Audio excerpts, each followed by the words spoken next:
afternoon and welcome to Stock Market Today, sponsored by Interactive Brokers. On the show, we're going to be breaking down the chart action of Home Depot and two top software stocks. But first, let's take a look at those major indexes.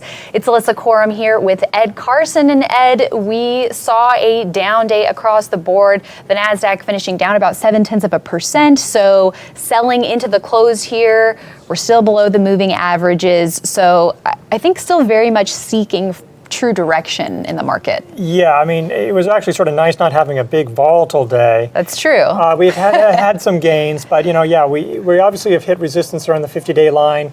The selling in the close wasn't great. It's been an uptrend under pressure. We've had a lot of up and down days. We're not really establishing anything one way or the other. That's right, and extra resistance for the NASDAQ, especially at that 8,000 level. But I think that 50-day line is still very much so the level for investors to watch. Yeah, I think so. And it's also, there's not the growth stocks, there's not a lot of breakouts. I mean, there's not a whole lot of reasons to jump into this market, even if there were other things going on. Right. So the fact that the indexes are sort of up and down and the leading stocks aren't great, it's just generally stay on the sidelines. But a few setups, which we will get to. Always good to have those on your radar. But first, let's take a look at Home Depot, which gapped up after issuing its quarterly earnings report. Shares closed the day up about 4.5% in heavy volume. So a nice chart here technically, but the fundamentals, I mean, earnings growth of only 4% and sales growth of only 1%. That's not, your typical IBD style level of growth there. No, it's not. Yeah, growth is slowing on the top and bottom line. I mean, the earnings topped, but the sales were, depending on the consensus view, it was either just above or just below. And they cut guidance on sales because of lumber prices and because of tariff concerns. So you'd be thinking, boy, that isn't really a recipe for a gap up, but here we are. But we're seeing that more often lately, maybe because it's a choppy market. Maybe some of the leading stocks, the software names that were growing 80, 90%, maybe their growth is slowing or they're just out of favor.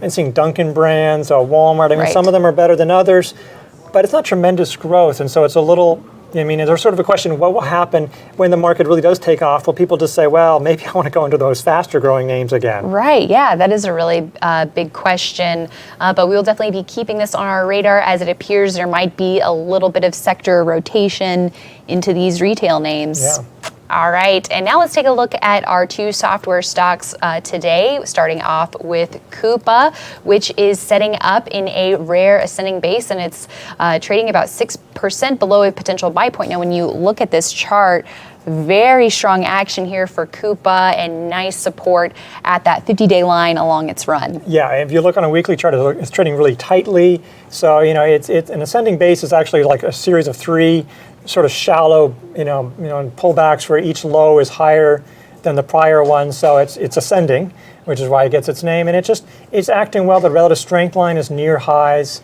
It's sort of interesting how that will go. Its earnings outlook isn't super strong right away. It's supposed to have a loss in the next quarter, and then it's supposed to have a pretty big earnings decline for the current fiscal year. Growth is supposed to come back the next year. So but that's something for investors to be aware of.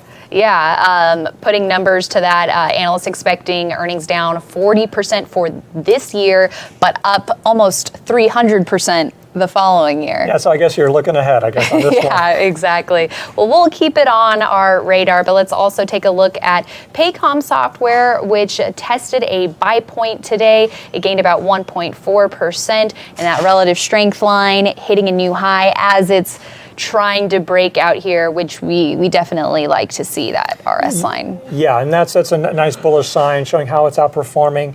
Paycom was our stock of the day yesterday. Coupa is our stock of the day today, so I just want to remind you of that. It's been doing well. One issue is that our colleague Ken Shreve, pointed out to me, hey, Paycom is a late stage basis. It's run up a long time, had a number of bases, so it may be getting too obvious, maybe a little late in the story. So that may be, those breakouts can work if it does break out, but they may be a little less likely to and may have smaller gains. It's just something to keep in mind. Right. But it's acting well. It's performing better than a lot of these others, which are still off their highs. So. Yeah, that's right. And when you contrast the numbers to Coupa, the fundamentals here a lot more steady, it appears, with earnings and sales growth in the double digits firmly for the past few quarters, and the estimates showing that as well. All right, everyone. Well, that's it for today. But before we go, just want to let you know that we do have a new episode of our weekly investing strategy show out now. So you can go to investors.com/investing strategies for that. This week, it was all about big cap stocks, and we put Apple and Microsoft head to head for a key lesson to help you figure out everything that you need to know in regards to timing when it comes to buying these big tech heavyweight names. All right, everyone, that's it for today's show, and we'll see you right back here tomorrow.